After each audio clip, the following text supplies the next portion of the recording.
ابھی تک نے علم کے پہلے کتنی رکھتے ہیں اور بعد میں کتنی رکھتے ہیں. فجر کی سنتیں کب پڑھنی چاہیے؟ سنو فجر کی سنتوں کے بارے میں. میرے رسول کریم سید عالم صلی اللہ تعالی علیہ وسلم سے ایک صحابی نے پوچھا تھا، حضور میری فجر کی سنتیں رہ گئیں یا رہ جاتی ہیں تو حکم کیا ہے؟ کیا انداز ہے حضور کا. بخاری مسلم کے لفظ سنو. حضور سید عالم صلی اللہ علیہ وسلم فرمانے لگے، اس نے کیا پوچھا تھا؟ حضور جواب کیا دیتے؟ فرمایا فجر کی سنتیں کبھی نہ چھوڑنا، فجر کی پہلی 2 سنتیں کبھی نہ چھوڑنا. یا رسول اللہ صلی اللہ تعالی علیہ وسلم میری رہ گئی ہیں، رہ جاتی ہیں. فرمایا فجر کی 2 سنتیں نہ چھوڑنا. فرمایا فجر کی پہلی 2 سنتیں مجھے دنیا اور دنیا کے اندر جو کچھ ہے وہ سب سے زیادہ پیاری ہے. فجر کی 2 سنتیں دنیا اور دنیا میں جو کچھ ہیں مجھے وہ سب سے زیادہ پیاری ہیں. اس لیے فجر کی سنتیں نہ چھوڑنا. اپنا ذوق، اپنی طبیعت، ہم نے نا ذوق غلط بنا لیا. اگر 20 بندے کہہ بھی دیں گے تو نے بڑی شاندار تلاوت کیا تو کیا اس سے بنے گا؟ 100 بندہ کہہ بھی دے تیری کیا بات ہے، کیا بات ہے نعت خاں کی، کیا بات ہے علامہ صاحب کی، پیر صاحب کی، پیر مہر علی شاہ صاحب رحمت اللہ علیہ. آپ تشریف فرما تھے تو آپ کے ایک ہی بیٹے بابو جی جن کو کہا جاتا ہے، جس دن صاحبزادے پیدا ہوئے تو خادم نہ وہاں سے نکلا. ان لوگوں کے شوق اور طرح کے تھے نا، تو ان کی توجہ بھی اپنے شوق کی طرف رہتی. تو خادم نکلا اندر سے، پیر صاحب مبارک ہو، پیر صاحب مبارک ہو، پیر صاحب مبارک ہو، پیر صاحب مبارک ہو. شور کر رہا ہے تو پیر صاحب کو وجد ہو گیا. اللہ اکبر، اللہ اکبر، اللہ. کیا ہوا؟ کس بات کی مبارک دے رہے ہو؟ اس کی حضور اللہ نے بیٹا دی ہے. تو آپ فرمانے لگے اچھا حضور آپ کیا ہوا؟ آپ تو پریشان ہو گئے. فرمانے لگے جب تو نے 3 دفعہ کہا نا مہر علی کو مبارک ہو تو میں سمجھا تھا شاید تجھے کسی نے بتا دیا ہے کہ مہر علی سے اللہ راضی ہوگی. میں سمجھا تھا کہ شاید تو یہ خبر لے کے آیا ہے کہ کسی نے بتایا ہے کہ مجھے آج خبر ملی ہے کہ مہر علی سے رب اچھا پتر ہوا ہے. الحمدللہ، اللہ کا شکر ہے. پر میرے لیے مبارک کا دن وہ ہوگا جب میرا رب کہے گا کہ میں مہر علی سے راضی ہوں. میرے محبوب کہیں گے کہ میں مہر علی سے. آپ بات کو سمجھیں. شوق ہی کسی اور طرف تھا، دل ہی کہیں اور لگا ہوا تھا، طبیعت ہی کہیں اور مائل تھی. کوئی وظیفہ پوچھتے تھے تو پڑھتے تھے وہ لوگ، کچھ اللہ اللہ انہیں بتائی جاتی تھی تو کرنے کا ذوق رکھتے تھے. طبیعت تھی، قائل تھے. حضرت ربیع کہتے ہیں میں بڑی دور سے سفر کر کے گیا حضرت اویس کرنی سے ملنے، بڑی دور سے. اور جب میں پہنچا تو فجر کا وقت تھا. تو حضرت اویس کرنی کو میں نے پا لیا تو وہ نماز پڑھ کے نا قرآن شریف لے کے بیٹھ گئے. فرماتے ہیں اشراق چاشت کا وقت ہوا تو نفلوں کی نیت باندھ لی. محدث ابن الجوزی نے لکھا ہے، فرماتے ہیں پھر جب زوال کا وقت ہوا تو مسجد میں جھاڑو دینے لگ گئے. زور کی نماز پڑھ کے تو عصر کی تیاری تک وہ مسجد میں بیٹھے رہے. اور میرے نبی پاک علیہ السلام نے فرمایا جو نماز کے انتظار میں بیٹھا ہو وہ نماز ہی میں ہے، وہ نماز ہی میں ہے. فرمایا میری دنیا، میری امت کی جو رہبانیت ہے نا وہ اتنی ہے کہ نماز کا انتظار کرے. اذان کے بعد نماز کا یہ راہب ہے، یہ اس وقت چھوڑ کے بیٹھے ہیں سارا کچھ. فرماتے ہیں عصر تک انہوں نے اللہ اللہ کی، پھر مغرب تک کی. عشاء کی نماز ہوئی تو نماز پڑھی تو وہ تھک گئے. اب مجھے وہ فارغ ہوں مصلی چھوڑے تو میں ملاقات کروں نا. کہ آپ حیران نہ ہو کہ اتنی دیر بندہ کیسے اللہ اللہ کر. ہم نے کی نہیں نا اس لیے ہم پریشان ہیں. جو عادی ہوتے ہیں وہ کر بھی لیتے ہیں. وہ یہ کام، میری بات کی سمجھ آ رہی ہے؟ جب جاتے ہو کسی دفتر میں تو 8 گھنٹے کھڑے رہ لیتے ہو نا، مجبوری ہوتی ہے تو کھڑے رہا جا سکتا ہے. پاسپورٹ کے دفتر بولیے، امیگریشن کی لائنوں میں، اور میں نے تو ایمبیسیوں میں بندے 12 گھنٹے پہلے جا کے کھڑے دیکھے، رہ لیتے ہیں کھڑے. تو اگر ان کاموں کے لیے رہا جاتا ہے تو اللہ رسول کے لیے بھی کھڑے رہا جا سکتا ہے. تو فرمانے لگے کہ جب عشاء کی نماز کے بعد آخر انسان تھے، تھک گئے، نیند کا غلبہ ہوا تو تھوڑی ایسے آنکھ بند ہوئی تو کھلی تو رونے لگے. حضرت ویسے کرنی رو کے کہنے لگے مالک مجھے غافل تو نہ کر، ابھی میں نے کیا بھی کچھ نہیں، دن ختم ہو گیا، کوئی نفل نہیں، کوئی اللہ اللہ نہیں، اللہ مجھے غافل نہ کر، میری مدد فرما. فرماتے ہیں جب وہ روئے تو میرے ساتھ جو شخص تھا میں نے کہا اٹھو چلیں. کہنے لگا حضور ملنا نہیں. فرمایا جو میں لینے آیا تھا وہ مجھے مل گیا ہے، جو میں ان سے سیکھنے آیا تھا وہ مجھے نصیب ہو گیا. اب اور میں نے کیا لینا، ختم ہو گئی بات، اٹھو چلیں. اللہ کے بندوں نے حضرت ربیہ بن کعب اسلمی رضی اللہ تعالیٰ عنہ فرماتے ہیں کہتے ہیں جب بنو قریظہ اور بنو نذیر یہودیوں کے ساتھ حضور علیہ السلام نے جنگ کا اعلان فرمایا تو وہ دشمن ہو گئے. ہمیں خطرہ تھا کہ وہ رات کو کہیں محبوب کو تکلیف نہ دیں، تو کچھ لوگ نا تلواریں لے کے نبی پاک کے دروازے پہ پہرے داری کرتے تھے. گن مین رکھنا حرام نہیں، اگر کسی کو واقعی خطرہ ہو تو اس کے لیے سنت بھی ہے. حضرت علی المرتضیٰ تلوار لے کے حضور کے گھر کا پہرا دیتے تھے. حضرت ربیعہ بن کعب اسلمی رضی اللہ تعالیٰ عنہ فرماتے ہیں کہ رات میری ڈیوٹی تھی کہ میں حضور کے گھر کا پہرا دوں گا، تو فرماتے ہیں میں باہر سن رہا تھا، ساری رات ہی میرے نبی پاک نے اللہ کی تسبیح پڑھی. ساری رات، کبھی تسبیح، کبھی تحلیل، کبھی تحمید، کبھی تکبیر، ساری رات. فرماتے ہیں ساری رات حضور پڑھتے رہے اور ساری رات ہی میں سنتا رہا. مجھے اونگ آ گئی، میری آنکھ لگ گئی، حضور ابھی پڑھ رہے تھے، میں تھک کے سو گیا. اور فرماتے ہیں جب میری آنکھ دوبارہ سے کھلی تو میرے کانوں میں پھر کوئی چیز گونجی، تو میں نے کان لگایا تو میرے حبیب ابھی بھی اللہ کو یاد کر رہے. ساری رات حضور رب کی عبادت کرتے. اسی لیے تو کہا یا ایھا المزمل قم اللیل الا قلیلا.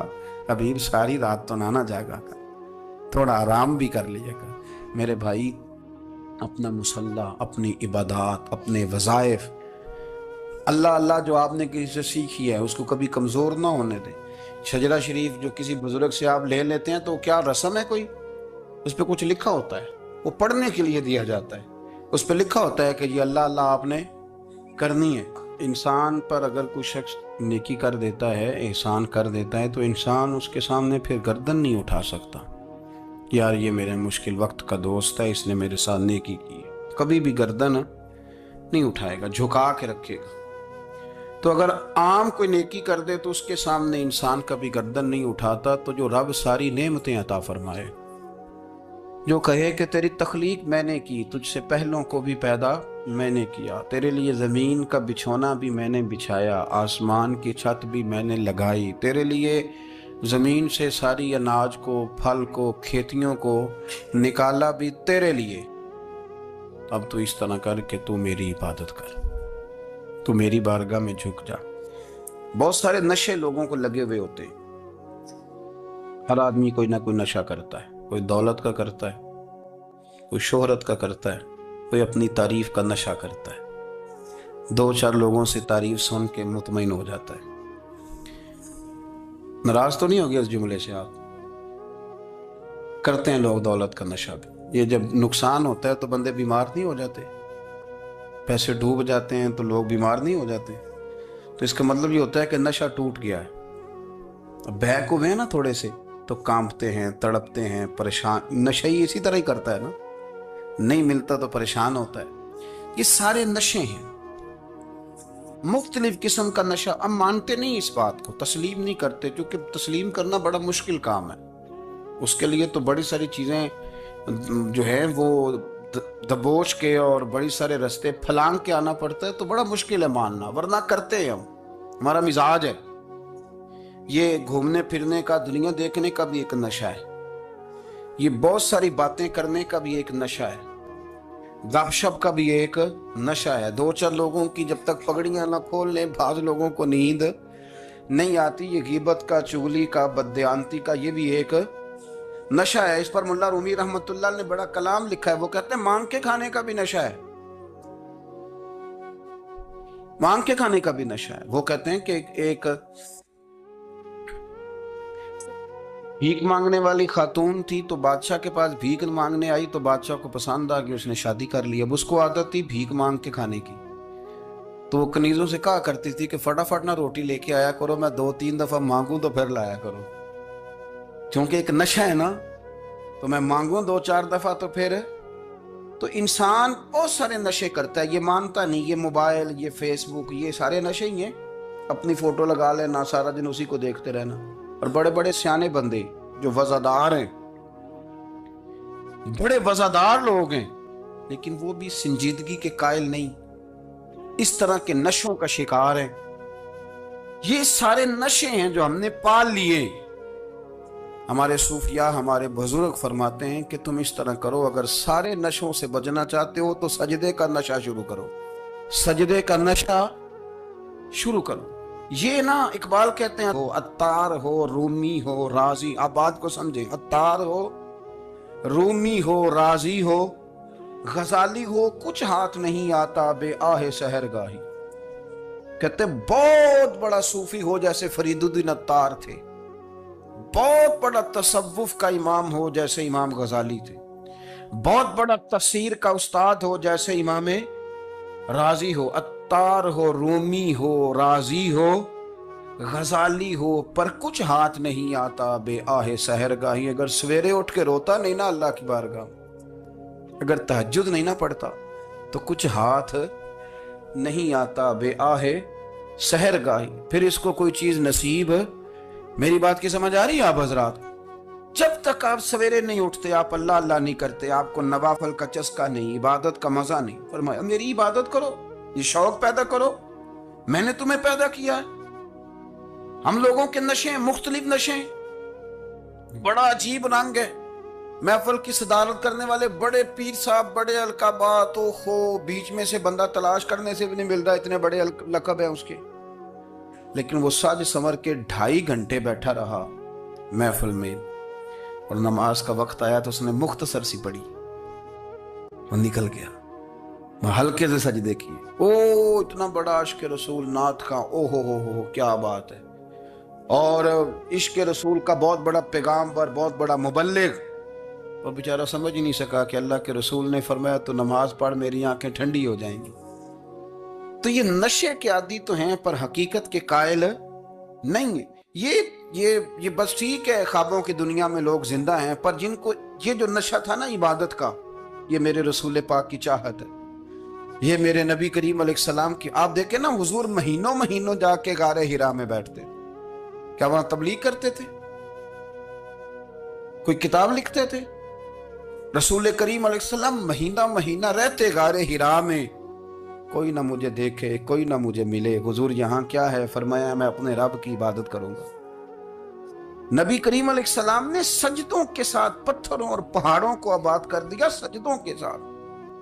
آپ کا سجدہ آپ کو بہت ساری چیزوں سے چھڑا لیتا ہے، یہ بہت ساری جگہوں سے جھکنے سے بچا لیتا ہے. صوفیاء اولیاء یہ کیا کرتے تھے؟ یہ سجدے کا ذوق ہی تو پیدا کرتے تھے. سجدے کا ذوق. شاہ عبد العزیز دباغ رحمت اللہ تعالی علیہ اپنے مریدوں سے فرمایا کرتے تھے کہ اگر تم پکے نمازی بن جاؤ نا، تہجد گزار ہو جاؤ، تو میرے پاس آنا جانا چھوڑ دینا. عرض کی حضور کیوں؟ فرمایا میں تمہارے اور رب رسول کے راستے میں رکاوٹ نہیں بننا چاہتا، اور میرا مقصود ہے تمہیں وہاں تک پہنچانا. جب پہنچ گئے تو پھر میری ضرورت ختم ہو گئی. ہاں کبھی وسوس آئے، شک پیدا ہو، تکلیف ہو تو آنا. بیت المقدس پر قبضہ تھا عیسائیوں کا، تو صلاح الدین بڑے پریشان تھے. بابا جی کہنے لگے پتر کیا ہوا؟ کہنے لگے حضور پتہ چلا ہے دشمن کے 2 بحری بیڑے اسلحہ لے کے آ رہے ہیں. مسلمان پہلے ہی کمزور ہیں، اور اب اگر 2 بحری بیڑے اور آ گئے تو حضور مسئلہ بن جائے گا.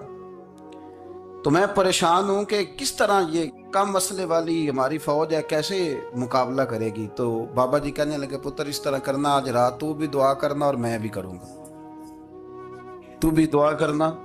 آپ ناراض نہ ہونا، ہم تو پیروں والے ہیں، ہم تو پیروں کے نوکر غلام ہیں، ہمارا تو گزارا ہی نہیں، ہمیں تو ملتا ہے سارا کچھ وہاں سے. پر میرا سوال یہ ہے کہ تعویذ لینے جاتے ہو نفل کیوں نہیں پڑھتے؟ رات اللہ اللہ کیوں نہیں کرتے؟ یہ بھی تو ہمارے بزرگوں کا ہی طریقہ ہے، انہوں نے تو ہمیں سکھایا ہے. صلاح الدین ایوبی سے بزرگوں نے کہا کہ رات آج نا اللہ اللہ کرنا، تو میں تیرے لیے دعا کروں گا، تو بھی دعا کرنا. تو بندہ جب دکھی ہوتا ہے تو سجدہ کرتا ہے، تو پھر ہی تو مصلی بھیگ جاتا ہے، پھر ہی تو مزہ آتا ہے. سکھی بندہ تو کعبے جا کے نہیں روتا. دکھی تھے، تکلیف تھی، تو سر رکھا سجدے میں تو تڑپ گئے. اور وہ بابا جی کہتے ہیں میں مسجد آیا تو صلاح الدین چیخے مار کے رو رہا تھا اور کہہ رہا تھا مالک میں کوئی اپنی شان کے لیے تو نہیں نہ لڑ رہا، اللہ کو میں کوئی قبضوں کے لیے تو نہیں لڑ رہا، مالک تیرے لیے لڑ رہا ہوں، مجھے بے آبرو نہ کرنا، میری مدد فرمانا. کہتے ہیں میں آیا تھا کہ مسجد میں دعا کروں گا، پر صلاح الدین ایوبی کو روتے دیکھا تو میں لوٹ گیا. تو سویرے صلاح الدین ملے تو بڑے خوش تھے. میں نے کہا پتر کیا ہوا؟ کہنے لگے حضور وہ بحری بیڑے 2 آ رہے تھے نا اسلحہ لے کے، دونوں ڈوب گئے پانی میں. پانی میں ڈوب گئے تو بابا جی کہنے لگے صلاح الدین وہ پانی میں نہیں ڈوبے، وہ تیرے آنسوؤں میں ڈوب گئے، وہ غرق ہو گئے، وہ جو تو نے مسلح بات کیا تو وہ تیرے آنسوؤں میں ڈوب گئے، وہ غرق ہو گئے، وہ تباہ، اتنے قیمتی تھے تیرے آنسو کے بہا لے گئے دشمن کے بحری بیڑوں کو۔ میرے بھائی ٹھیک ہو گیا جی، میرے عزیز سمجھ لیں اس بات کو ہمیشہ کے لیے، اور اس پر غور کر لیں اچھے طریقے سے کہ میرے رسول کریم سید عالم صلی اللہ علیہ وسلم نے نا ہماری توجہ دلائی، حضور نے ہمیں بتلایا، ہمارا ذوق بڑھایا عبادت کی طرف۔ ایک صحابی تھے حضرت ابو فاطمہ رضی اللہ تعالیٰ عنہ، یہ ترمذی شریف کی حدیث ہے۔ نبی پاک علیہ السلام نے فرمایا ابو فاطمہ قیامت کے دن مجھ سے جلدی ملنا چاہتے ہو کہ دیر کے ساتھ؟ تو کہنے لگے حضور کون ہوگا جو دیر سے ملنا چاہے گا، ہم نے تو جان دے دی وعدہ دیدار پر۔ اعلیٰ حضرت فرماتے ہیں جان دے دی وعدہ اور نقد اپنا دام ہو ہی جائے گا۔ مجھے لگتا ہے کہ یہ سودا نقد و نقد ہو جانا ہے، چونکہ ہم نے جان دے دی وعدہ دیدار پر۔ آپ نے وعدہ کیا تھا کہ مریں گے تو پھر زیارت ہوگی، تو مر گئے ہم زیارت کی خاطر۔ جان دے دی وعدہ دیدار پر تو نقد اپنا دام ہو ہی جائے گا۔ اے رضا ہر کام کا ایک وقت ہے، دل کو بھی آرام ہو ہی جائے گا۔ تو حضرت ابو فاطمہ رضی اللہ تعالیٰ عنہ سے نبی پاک صلی اللہ علیہ وسلم نے فرمایا جلدی ملنا چاہتے ہو کہ دیر سے؟ اس کی حضور فٹافٹ ملنا ہے، میں نے قیامت کے دن آپ سے جلدی ملنا ہے۔ تو نبی پاک علیہ السلام نے فرمایا پھر اس طرح کرنا، دنیا میں رہ کے سجدے زیادہ کرنا، پھر سجدے زیادہ کرنا، قیامت میں ملاقات جلدی ہو جائے، قرب ملے گا تمہیں۔ اپنے بچوں کے اندر دیکھیں نا، ہم شوق پیدا کرتے ہیں، ہمیں صحیح لفظ نہیں بولنے آتے پر ہم بچوں میں شوق پیدا کرتے ہیں کہ پتر ڈاکٹر بن جائے گا تو بڑا نفع کرے گا، تو لوگوں کی خدمت کرے گا، ملک و ملت کی خدمت کرے گا، تیرے ابا کا نام روشن ہوگا، تیرے دادا کی تعریفیں ہوں گی۔ ہم یہ ذوق پیدا کرتے ہیں، ہم اپنے نوجوانوں کے اندر یہ فکر پیدا کرتے ہیں، انہیں ہم سمجھاتے ہیں کہ میاں جب تم پڑھو گے، محنت کرو گے تو فلاں آدمی کی طرح تمہارا نام ہوگا۔ یہ جتنا ذوق ہم بچوں کے اندر ان چیزوں کا پیدا کرتے، ہمیں حکم ہے کسی طرح ہم ذوق پیدا کریں کہ پتر نماز پڑھے گا تو اللہ راضی ہو جائے گا، تو سجدہ کرے گا۔ دیکھیں نا میرے رسول کریم علیہ السلام نے فرمایا 7 سال کے بچے کو مسجد لے کے جاؤ، یعنی اسے شوق دلاؤ، اس کے اندر یہ خاصیت پیدا کرو کہ اس کا دل کرے مسجد میں جانے کو، اس کے اندر یہ خصوصیات لاؤ کہ وہ ہمارے ہاں نا ہر چیز کو پرموٹ کیا جا رہا ہے، ہر چیز کو، یعنی سر سنگیت سکھانے کے لیے اکیڈمیاں بن گئی ہیں، ہر شے پرموٹ ہو رہی ہے، عبادت کا جذبہ کم ہوتا جا رہا ہے، اللہ کا ذوق ہمارے اندر نہیں رہا۔ اور اتنا مشکل ہم نے اپنے لیے بنا لیا ہے کہ وہ بندہ جو بڑی زبردست مذہبی گفتگو کر رہا تھا اور تگڑی بات کر رہا تھا، کیا بات ہے، لیکن نماز کے بارے میں کمزوری دکھا جاتا ہے، نوافل کے بارے میں وہ چپکے سے نکل جاتا ہے۔ امام احمد بن حنبل رحمۃ اللہ تعالی علیہ، مسند امام احمد بن حنبل 14 جلدوں میں ہے مارکیٹ میں، اور مجھے تو خیر پسند ہی بڑی ہے، میں نے تو کئی دفعہ پڑھی ہے۔ اور کیا بات ہے امام احمد بن حنبل کی، کیسے تگڑے قسم کے محدث تھے، اور اللہ نے کتنا انہیں اعزاز عطا فرمایا ہوا۔ یہ کوڑے بھی کھاتے تھے دین کی خاطر، سارا کرتا لہو سے بھر بھی جایا کرتا تھا، بڑا اعزاز والا شخص تھے، بڑے اعزاز والے، حدیثیں جمع کرنا، حدیثیں لکھنا، حدیث پڑھانا، سارا دن رہتے تھے۔ کہہ سکتے تھے کہ میں کر تو رہا ہوں کام، اور حدیث بھی موجود ہے کہ عالم عابد سے افضل ہوتا ہے، پر اس کے باوجود امام احمد بن حنبل رحمۃ اللہ علیہ 300 نفل فرض نمازوں کے علاوہ پڑھا کرتے تھے، 300 نوافل روز پڑھا کرتے تھے۔ ان کے بیٹے نے کہا ابا جی مکان خریدنا ہے تو وہ جگہ کہاں کر کے لوں، بہت ساری آبادیاں، تو فرمایا پتر وہاں لینا جہاں مسجد قریب ہو۔ میرے رسول کریم سید عالم صلی اللہ علیہ وسلم اتنا پسند کرتے مسجد کو، اتنا پسند کرتے نماز کو، کہ رسول کریم صلی اللہ علیہ وسلم تہجد کی نماز بھی پڑھتے، پھر حضور فجر کی نماز بھی پڑھتے، نبی پاک وتر کو الگ کر کے پڑھتے، عشاء کے ساتھ نہیں پڑھتے۔ یہ تو ہم اس لیے اجازت دی ہمارے بزرگوں نے کہ بعد میں اٹھے گا کون علیحدہ وتر پڑھنے کے لیے، عشاء کے ساتھ پڑھ لیں۔ وتر پڑھتے، تہجد پڑھتے، فجر پڑھتے، اشراق پڑھتے، چاش پڑھتے، پھر مغرب کی نماز کے بعد 6 رکعت اوابین پڑھتے، پھر رات کو صلاۃ اللیل پڑھتے. سیدہ عائشہ صدیقہ کہتی ہیں زمانہ سو جاتا اور میرے رسول مصلی بچھا کے کھڑے ہو جاتے. او یار کھیتی باڑی کر کے نہیں, محنت مزدوری کر کے نہیں. جناب عائشہ کہتی ہیں میں یہ بھی دیکھتی کہ حضور ایک آیت شروع کرتے تو ساری رات اسی کو پڑھتے, اور میری نظر جاتی تو قدم مبارک پہ ورم آ جاتا. یار نماز پڑھ پڑھ کے, اتنی مشقت کر کے, اتنی جد و جہد کر کے ورم آ گیا. یا رسول اللہ اتنی محنت کیوں کرتے ہو؟ فرمایا افلا اکون عبدا شکورا, کیا میں اپنے رب کا شکر گزار بندہ نہ بنوں؟ صحابہ کا ذوق عبادتوں کا, ریاضتوں کا, تلاوتوں کا, طبیعتیں ان کی, وہ ایک دوسرے کو. حضرت مولا علی شیر خدا کرم اللہ تعالی وجہہ الکریم کے زمانے میں روم کے بادشاہ نے کہا یار یہ مسلمانوں کا پتہ تو کرو, یہ آخر کیوں اتنے زیادہ مجاہد ہیں. اس زمانے میں جاسوس بھیجنے کا مزاج تھا, اب تو جاسوس پکڑا جاتا ہے, اب تو جاسوس جاسوسی کا شوق ویسے آج بھی ہے. عرض کروں تھوڑی سی بات اس عنوان سے. پتہ کیا ہمارا مسئلہ ہے, ہم جہاں جاتے ہیں نا وہاں تھوڑی خوشبو سونگنے کی کوشش کرتے ہیں. وہ کیا ہے تو یہ کیا ہے تو ادھر کیا ہے تو تھوڑا سا ادھر کیا ہے. میرے رسول پاک پڑھیے درود شریف, سارے پڑھیے ذرا زور سے, صلی اللہ تعالی. نبی پاک علیہ السلام نے فرمایا جاسوسی نہ کرنا ورنہ تم بندوں کو خراب کر دو, اور فرمایا اس طرح نہ ہو کہ تم کسی کے آپ کھول نہ نکلو تو تمہارے پہلے کھول جائیں. یہ جو ذوق ہے نا یہ ختم کریں, چھوڑیں. مطلب آپ کس چکر میں پڑے ہوئے ہیں, اتنی زیادہ توجہ کرنے کی کیا ضرورت ہے. نے کام سے کام رکھیں, اس میں بندہ تھوڑا سا نا آسان رہتا ہے. یہ جو بہت زیادہ ٹٹولنے والے لوگ ہوتے ہیں نا وہ بےچارے پھر عمر ٹٹولتے ہی گزار دیتے ہیں, اس لیے کہ مزاج ہی بہت پکا ہے. بوری کا منہ کھول کے اندر تک ہاتھ ڈالنا, تو پھر کئی دفعہ سامنے سے بچھو بھی لڑ جاتا ہے, خرابی ہوتی. تو جاسوسی کی جاتی تھی. اس نے بھی جاسوس بھیجے کیونکہ قبیلوں کے لوگ تھے, کچھ مسلم کچھ کافر, پہچانے نہیں جاتے تھے لوگ. تو کچھ لوگ اس نے بھیجے, انہوں نے آ کے نا تحقیق کی, ریسرچ کری کہ آخر ماجرا کیا ہے. تو واپس جا کے انہوں نے رپورٹ دی نا روم کے بادشاہ کو. اس رپورٹ کا ایک جملہ بڑا شاندار ہے. وہ کہنے لگا بادشاہ ہمیں مسلمانوں کی کوئی سمجھ نہیں آئی, ہمیں کوئی سمجھ نہیں آئی. انہوں نے کہا کیوں نہیں سمجھ آئی؟ کہنے لگے یار عجیب بندے ہیں, جب رات مصلی پہ بیٹھتے ہیں تو یوں لگتا ہے ان کا دنیا سے رشتہ ہی کوئی نہیں, کوئی کسی کو نہیں جانتا. کوئی اپنے دکھ سنا کے رو رہا ہے, کوئی اپنی بات کر کے رو رہا ہے, لگتا ہے کہ ان کا کوئی رشتہ ہے ہی نہیں جب مصلی پہ بیٹھتے ہیں. اور فرمایا جب سویرے یہ جہاد کرنے نکلتے ہیں تو لگتا ہے ان سے زیادہ دلیر ہی کوئی نہیں.